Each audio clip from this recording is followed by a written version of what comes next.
من برعة الشيخ واصل عبادي إلى الأسرار السبعة للبرعة اليمنية التي لا يعرفها الكثير.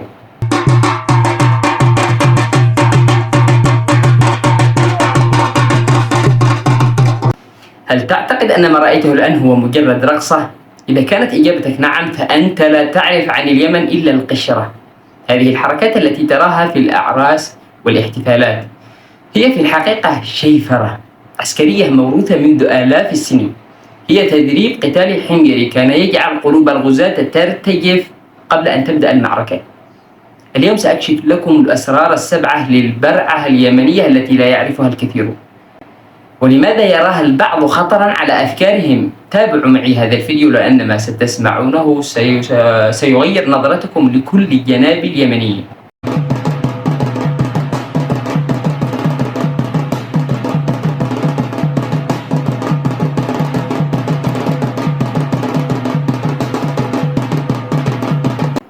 البرعة ليست هز أكتاف. البرعة اسم اشتق من البراعة. قديما لم يكن هنالك صالات رياضية، كان الميدان هو المعلم. هل لاحظتم حركات الأرجل؟ تلك القفزات الموقوتة هي في الأصل تدريبات لتفادي السهام والضربات الموجهة للجزء السفلي من الجسم.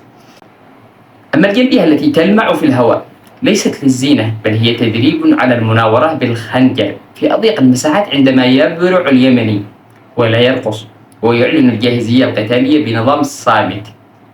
من يفهمه؟ يفهمه أبناء القبيلة فقط.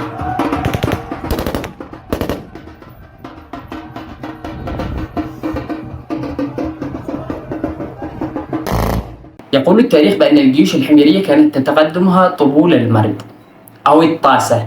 إيقاع الطبل لم يكن للطرب، كان وسيلة تواصل لتحديد سرعة الهجوم أو التراجع، لغة يفهمها المقاتل في ساحة القتال. تخيل معي، إيقاع معين يعني هجوم كاسح، إيقاع آخر يعني تطويق للعدو. واليوم عندما يشعل الشيخ واصل عبادي أو غيره من مشايخ اليمن هذه الرقصة، فهم يحيون فينا الجينات القتالية التي حاول البعض إخمادها لسنوات. لهذا السبب تجد البعض يهاجمها أو يحاول تحريمها نهائيا. يا جماعة، البرعة أنواع وكل قبيلة لها هيبة خاصة. أنا أريد أن أعرف منكم الآن في التعليقات ما هي أقوى برعة في نظرك.